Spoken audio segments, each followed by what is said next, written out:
아침 하나님과 함께 누리는 하늘의 양식 오늘 만나.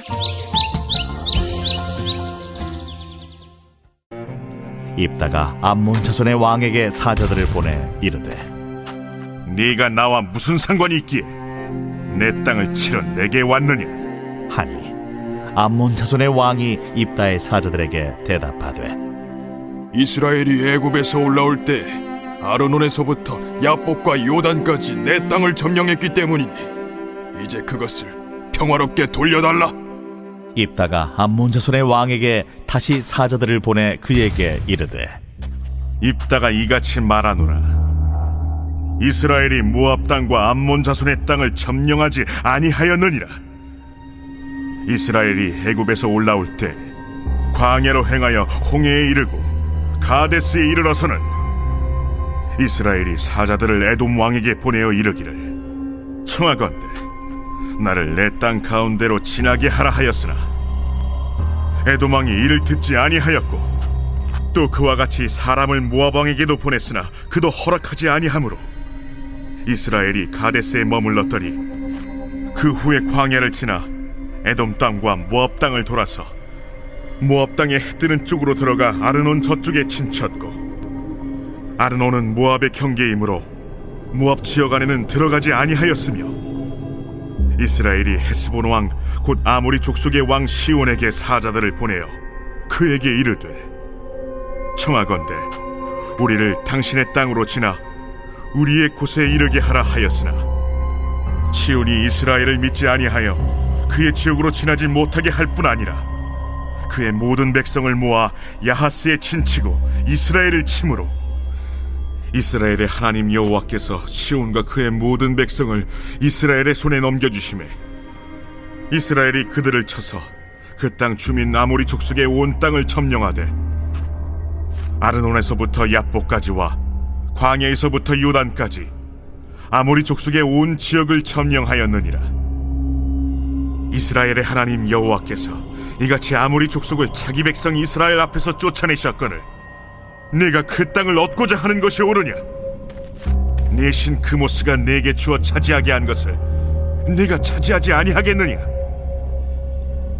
우리 하나님 여호와께서 우리 앞에서 어떤 사람이든지 쫓아내시면 그것을 우리가 차지하리라. 이제 내가 모압 왕 십볼의 아들 달락보다 더 나은 것이 있느냐? 그가 이스라엘과 더불어 다툰 일이 있었느냐? 싸운 일이 있었느냐? 이스라엘이 헤스본과 그 마을들과 아로엘과 그 마을들과 아르논 강가에 있는 모든 성읍에 거주한 지 300년이거늘 그동안에 너희가 어찌하여 도로 찾지 아니하였느냐? 내가 내게 죄를 짓지 아니하였거늘 네가 나를 쳐서 내게 악을 행하고자 하는도다. 원하건대 심판하시는 여호와께서 오늘 이스라엘 자손과 암몬 자손 사이에 판결하시옵소서. 하였으나 암몬 자손의 왕이 입다가 사람을 보내어 말한 것을 듣지 아니하였더라. 하나님은 사사시대를 가리켜 이렇게 평가하십니다. 그때에는 이스라엘의 왕이 없었으므로 사람마다 자기 소견에 오른 대로 행하였더라. 이스라엘은 하나님을 자신들의 왕으로 여기지 않았습니다. 자기 스스로가 왕이 되어 자기 소견에 오른 대로 행하는 모습이 사사기 말씀에 여실히 드러나고 있음을 확인할 수 있는 것이죠.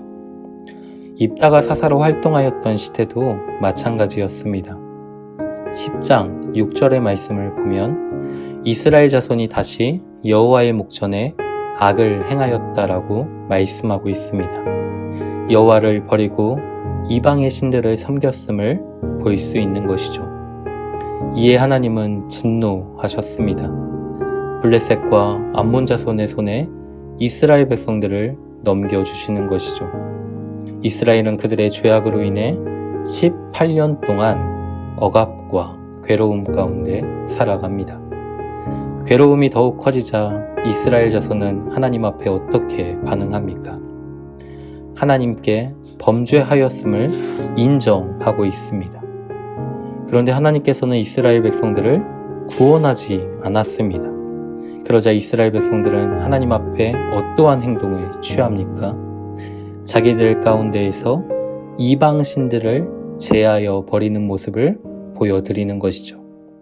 그런데 이러한 모습을 지켜보셨던 하나님의 마음이 어떠했을까요? 10장 16절의 말씀을 보면 이스라엘의 공고로 말미암아 하나님은 그 마음에 근심하였다라고 말씀하고 있습니다. 여기에서 공고라는 말은 고통과 고난이라는 의미보다는 사악함과 진절이 나는 노력으로 번역될 수 있습니다. 또한 마음에 근심하셨다라는 말은 걱정을 하셨다, 안타깝게 여기셨다라는 말이 아니라 몹시 싫어하다, 낙심하다라는 의미로 사용되었던 것이죠. 다시 말해서 하나님께서는 이스라엘의 사악함을 몹시 싫어하셨다라는 것입니다. 억압과 괴로움 속에 하나님 앞에 부르짖었지만 하나님께서 구원하시지 않자 백성들은 자기들 가운데에서 이방신들을 부수는 행동을 하나님께 보여드렸죠. 그러나 그 속에 담긴 백성들의 사악한 의도를 하나님은 몹시 싫어하셨습니다. 이스라엘의 생각과 행동은 변하지 않았습니다. 이방신들을 제거하고 하나님을 의지하는 것 같아 보이나 여전히 자기 소견에 옳은 대로 행하는 모습이었다라는 것이죠. 자신의 안위를 챙기고 문제를 해결하기 위한 목적을 가지고 하나님을 찾을 뿐 자기를 부인하고 하나님께 돌아서는 진정한 회개의 모습을 찾아볼 수 없었습니다. 이 모습은 암몬과의 전쟁 속에서도 그대로 나타납니다. 암몬과의 전쟁을 앞두고 이스라엘은 그들만의 대책을 세우는 것이죠. 백성들을 대표하여 먼저 나가 싸움을 시작한 그를 자신들의 머리로 삼고자 하였습니다. 백성들과 방백들은 큰 용사였던 입다를 찾아가 부탁을 하죠. 입다는 어떠한 인물이었습니까? 길르앗에 거하는 유력한 인사의 사생자였습니다. 기생의 아들이었다라는 것이죠. 형제들에게서 쫓겨나 돕당에 거하며 잡류들, 곧 세상에서 버림을 받고 망해서 세상의 눈으로 볼 때 완전히 비워지고 가치 없는 자들로 전락했던 자들과 함께 공동체를 만들어 살아가던 자가 입다였습니다. 그런데 11장 8절의 말씀을 보면 길르앗의 장로들이 암몬과의 전쟁을 앞두고 누구를 찾아갑니까?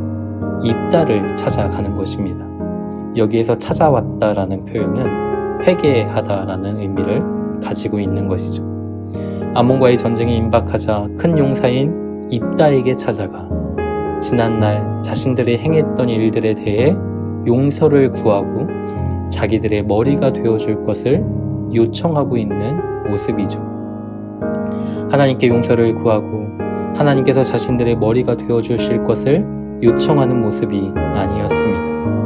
임박한 문제를 속히 해결하고 그 속에서 건짐을 받기 위해서라면 의지의 대상이 하나님이든 이방의 신들이든 입다이든 이스라엘 백성들에게는 그것이 큰 상관이 없었다라는 것이죠. 그러면 입다의 반응은 어떠했습니까? 9절 말씀을 보면 만일 여호와께서 그들을 내게 넘겨주시면 내가 과연 너희의 머리가 되겠느냐라고 질문하고 있는 것이죠. 하나님께서 자신을 도와 이기게 하시면 자기를 이스라엘의 머리로 삼을 것을 확실하게 약속해 달라고 요청하고 있습니다. 사랑하는 성도 여러분, 우리는 이 세상에서 큰 용사로 살고 싶어하는 두 부류의 모습을 지켜보게 되는 것이죠. 그 한 부류는 승리를 위해서는 수단과 방법을 가리지 않고 힘을 가진 대상을 찾아가 자신의 목적을 이루고자 하는 이스라엘 백성들과 같은 모습이었고, 또 한 부류는 하나님의 힘을 이용하여 복수도 하고 그들의 지도자를 군림하겠다라는 꿈을 가진 입다의 모습이기도 합니다. 이들은 모두 하나님의 능력을 전적으로 의지하지 않았습니다. 하나님 앞에서는 회개를 하는 것처럼 보이나 정작 위급한 일이 생기면 세상의 힘을 동원하여 그 위기를 모면하려고 하는 불신앙의 모습이 여실히 드러나고 있는 것이죠. 하나님의 도움을 받아 백성들의 문제를 해결해주고 그들로부터 보상을 챙겨 자신들의 야망을 성취하려는 또 다른 불신앙의 모습을 우리는 입다의 모습을 통해서도 볼 수 있습니다. 사랑하는 성도 여러분, 전쟁이 하나님께 속한 것임을 아는 자들은 결코 그 공로를 자신에게 돌리지 않습니다. 전쟁의 성패가 하나님의 손에 달려있음을 아는 자들은 전쟁의 공로를 자기의 것으로 돌려 그것으로 자신의 욕망을 채우려고 하지 않는다는 것이죠. 그런데 하나님은 왜 성경에 긴 장을 할애하여 입다의 이야기를 하고 계십니까? 우리는 그 이유를 두 가지로 살펴볼 수 있죠. 첫째는 또다시 자기 소견에 오른 대로 행하며 하나님께 범죄하였던 이스라엘의 패역함과 그릇된 욕망을 고발하시는 것입니다. 둘째는 그럼에도 불구하고 하나님은 아담처럼 하나님과 같이 되고자 하였던 그들의 욕망을 깨뜨리시고 그들을 하나님 안에서 진짜 큰 용사로 빚어 가심을 보여주시는 것이죠. 오늘 본문에 입다는 사신을 보내어 암몬과의 문제를 평화적으로 해결하려고 하고 있습니다.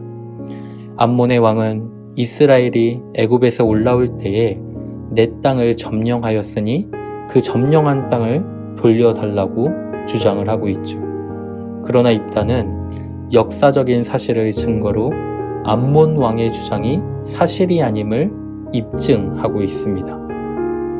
암몬 자손이 차지하고자 하는 그 땅은 암몬 자손의 소유가 아니라 하나님께서 이스라엘 백성들에게 주신 하나님의 소유임을 주장하고 있는 것이죠.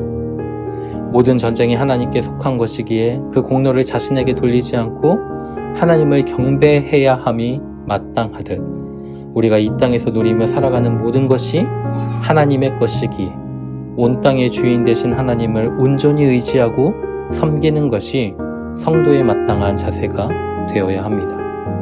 사랑하는 성도 여러분, 하나님께서 주신 소유를 내 것이라고 주장하는 암몬 자손의 악함이 우리에게 있지는 않습니까?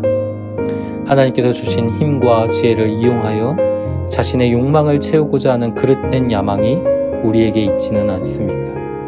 그러나 다윗은 역대상 29장 11절과 12절 말씀을 통해 이렇게 고백하고 있습니다. 여호와여, 위대하심과 권능과 영광과 승리와 위엄이 다 주께 속하였사오니 천지에 있는 것이 다 주의 것이로소이다. 여호와여, 주권도 주께 속하였사오니 주는 높으사 만물의 머리이심이니이다. 부와 귀가 주께로 말미암고 또 주는 만물의 주제가 되사 손에 권세와 능력이 있사오니 모든 사람을 크게 하심과 강하게 하심이 주의 손에 있나이다. 모든 만물이 주에게서 나오고 또 주로 말미암고 주에게로 돌아간다라는 성경의 진리를 온전히 깨닫고 모든 영광을 오직 하나님께 올려드리는 우리의 삶이 되시길 주님의 이름으로 소망합니다.